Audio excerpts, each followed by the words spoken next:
Astros fans and folks joining on Twitter and YouTube. I will ask if you are watching this video, please jump over to the YouTube channel. Look for Larry the GM on YouTube and please like this video. We're going to go through the Astros series matchup. I know that with the series started yesterday, Larry had a database update, and on database update days, series starts number one. Series start days are always a challenge around the Larry the GM household. And when I double that up with a database update, I like it when it's a West Coast game when that happens because I needed about two. Well, I probably needed about 3 more hours to be honest with you because I had some technical difficulties. All right, let's get right into it. All right, the Astros snuck out the game last night. Good job on them. The Astros are continuing this series with the Rays. The status before the series, hey, they're in first place, and the hitting is upper half. Feeling some effects of not having Tucker, though. I mean, you can start seeing that in the batting, and the pitching is steadily, incrementally getting a little bit better, and probably by the end of the year, this will be a slightly above average pitching staff. That's the way I will see it. Let's look the playoff hunt. They were 59.1 before the series. That's actually 61.5 right now. One thing to know about the Rays as we talk about this series, guys, this is the list of the Rays players that traded away. So, I mean, Eflin, Rosarina, Paredes, I mean, they traded away some pretty good players. And we're not playing the Rays that they had. We're not playing the Rays that had gotten themselves, at being a near 500 team. So, the Rays at 55 and 53 before the series. That team is not the team we're playing. Here's the playoff odds before the series, and you see the Astros again hanging on. Statistical edge over the Mariners, basically tied right now, but with a percentage point lead. And you can see that the projection is to have them win 85-ish games. I still think they're on track to win 87, maybe 88. I think that'll be plenty to win the division. I do think, that getting Kikuchi will help the pitching staff, and that'll lead them to being at least a half, a team that's in the upper half. Here's the overall. When you look at these two teams, the Rays are a very average team statistically before all the trades. I think they're going to be in a rebuild mode the rest of the year. They're going to try some of the younger. They got some pretty good prospects in those deals, and they'll be rolling those out and seeing. So you can see these are the 23 stats. These are the 24 stats. You can see that basically the Rays are an average hitting team, right on average. Astros are a little bit better, the top 10 hitting team. Both these pitching staffs are a little bit worse than average, and you can see, the Rays were a much better team last year than they are right now. So let's look at the lineup in comparison. So again, you can see the decimation of the Rays lineup from all the trades. You can see the fact the Astros have a lineup that projects to be a very very good at the top, and then basically an average line, slightly above average lineup, 5 through 9, with Pena at 101, Singleton at 102, Myers at 101, Caratini at 99, and Chas McCormick at 104. Now, I've assumed a lineup that essentially says they're going to play a lot of Caratini at catcher and a lot of Diaz either at DH, or they're going to start some of the experiments with him. That's just because as of today, without Kyle Tucker, the best bat that the Astros have for that ninth spot is Caratini. That's I don't know. The Caratini is not going to start every game a catcher, guys. So this may be a timeshare at catcher for the time period before Tucker gets back. That if that's a month until he gets back, it's going to be a long time.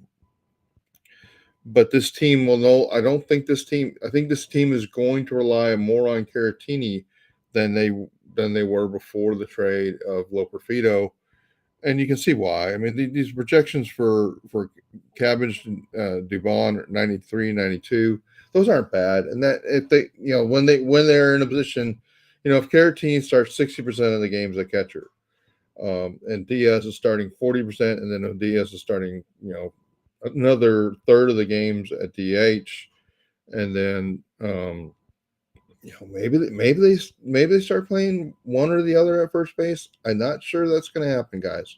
It's going to be an interesting. There's reports and we're seeing them working out at first base, so we'll see. We'll see what happens there. But you can see where the projected stats are for this team for the rest of the year and how much they really are missing the bat of Tucker.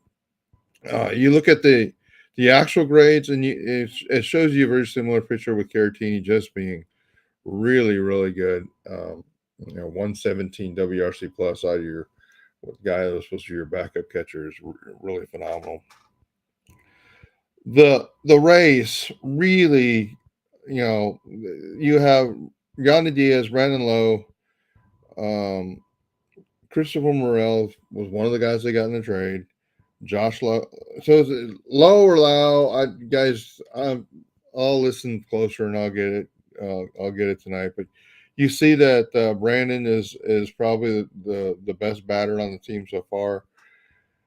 So you can see that their lineup, and they're going with bringing in Misner as bringing him up and trying to make do with playing a lot of young guys. You see the bottom of their lineup, from Misner, Walls, Jackson, Mead, Carlson, LaDuca.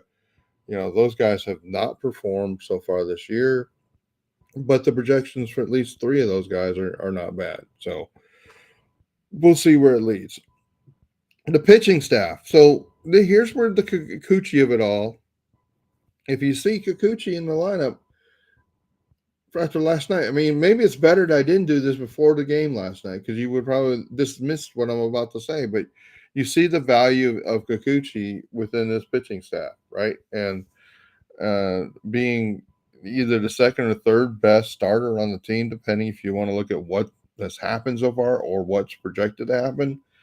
I've been saying on Twitter Spaces like he's starting a game 3 in a postseason, or even possibly a game 2. My problem with the Kikuchi trade was never the Kikuchi himself. It's the fact that we were only going to have him for 2 months, and we paid what we did for a guy that we're only having for 2 months. You see the projections of the bullpen, and basically the bullpen gets elongated with a bunch of guys that are, above average. Caleb Ferguson slots in there. And guys, if you haven't read my Fixing Caleb Ferguson article, please jump on the Larry to GM website and read that. It'll help you, maybe give you a little more confidence about that trade. Because projection forward is that he's going to be a better pitcher than he has been so far. That's the difference between the B and the C he's been. And so you can see the stats of where these guys have been. And having Blanco no longer in the starting lineup allows this team to have another guy that can give them at least 5 innings in a game. Right now, the Rays have only 4 starting pitchers. I assume that tomorrow is going to be a bullpen game. I haven't seen confirmation of that, but it feels like that's where they're headed. They've got they've got some really good pitchers. Pete Fairbanks is having a really good year. Uceta is having a good year, but he's not projected to be that good. So you can see kind of the difference between where these guys have been and where they are. Their pitching staff has been overall projects to 3.99, which is slightly better than the Astros projected for the rest of the year. I don't know that I agree with that if you look at the players in the table, right? But that's where the pitching comparison, the pitching on these two teams is really pretty close, and so we'll see how it plays out. Actually, so far this year, 4.27 for the Astros, 4.17 for the Rays. Kind of shows you how similar they are. And if you take out the ballpark effects, the FIP minus of both these teams, as we showed earlier, 105. Same quality of pitching, although I think they've getting there from different directions.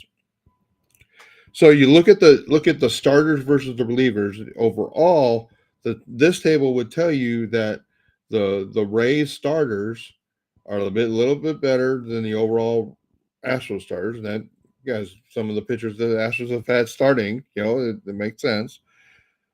Although these numbers are getting steadily better, the Astros bullpen would rate to be better than the Rays bullpen. All right, let me pause here, guys. If you are watching this video, please jump on the Larry the GM channel. I went ahead and put this out on Twitter for everybody, just because I wanted. Hey, it was a day late, and a dollar short. So day late, guys, and making it up to you by making it public. This is my premium data. You can join on the Larry the GM website. You'll get this data with every series. Of course, the moneymakers get this data, and they get a daily lineup analysis where they can take fantasy picks with that. But please also, so please consider signing up for a premium and or moneymaker membership on the website, and please consider. Guys, please subscribe to the YouTube channel, and please like the video on YouTube and help the algorithm. So if you're on Twitter, my one favor I ask for you is go to YouTube, look for Larry the GM, and do those things. Like the video, subscribe to the channel. All right, let's talk about the moneymaker. This is the moneymaker data, the expected WOBA stats. If you understand these stats, you could almost predict what the moneymaker tables would say. The Astros versus left-handed pitchers, you can see how much better the Astros are versus fastballs. You can see how the challenge of the breaking pitches have on a big chunk of the Astros lineup. Again, this is the heat table methodology that you comment on the website. Red is good, blue is bad. You can see how much better the Astros are versus fastballs. This is versus left-handed pitchers. You also see how much of a challenge John Singleton is versus left-handed pitching, and why we really don't want John Singleton to have to bat against left-handed pitchers. And you can see, the overall challenge is trying to get 9 batters. You really want to face a lefty. So it's a pretty big challenge unless you're willing to go with Caratini in there, and then this is why you see the Astros do a lot of platooning between the righties and the lefties. This table right here explains against lefties they've got to not put in some of the guys that we would consider regulars, and so there's some challenges there. Versus the right-handed pitchers, you can see the tables there, and how good overall versus the righties this team is, and really again how good they are against fastballs. Again, Astros pitching, you can see again the fastballs get hit, the breaking pitches are really good, and you can see the Kikuchi's strength of his breaking pitches, and you saw that a little bit last night. I think we're going to see more of a Kikuchi going to the off-speed pitches and away from the fastball, and we're going to drive some real changes in his approach. So you can see the rest of the tables. You can see versus the righties, and this is really the Kikuchi data of the off-speed pitches. This is why they went off-speed pitches against a lot with Kikuchi, where there hadn't been nearly as much. Expected with Kikuchi that percentage of off-speed pitches would go dramatically up. Opponent batters, you can see the table there. You can see the challenge versus lefties. One of the reasons Yandy Diaz had such a good game is yesterday he's really great versus lefties, and there's the data to show it. Versus the righties, you can see the right-handed pitchers for the Astros should fare better against this lineup. And you can see where Brandon and Morel may be generally some pretty good options. But again, it kind of depends on the stuff that the pitchers throw. Because a pitcher that throws a lot of off-speed pitches, like Nornell Blanco, could get Christian Morel out with those. And there's the Tampa Bay Rays pitching. You can see more exactly Latrell. I mean, that fastball is very hittable for left-handed hitters. 331 overall ex-WOBA. That means that Jordan Alvarez and we had Kyle Tucker. He'd be a good option. Honestly, guys, Caratini would have been a great option today. Hopefully, we can get some action out of John Singleton. The lefties should do well.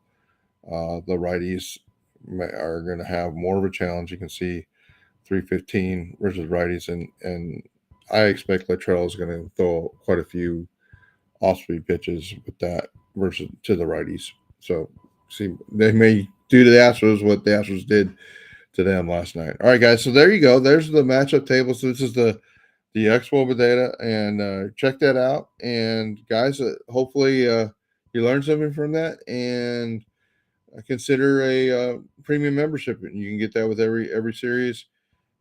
And please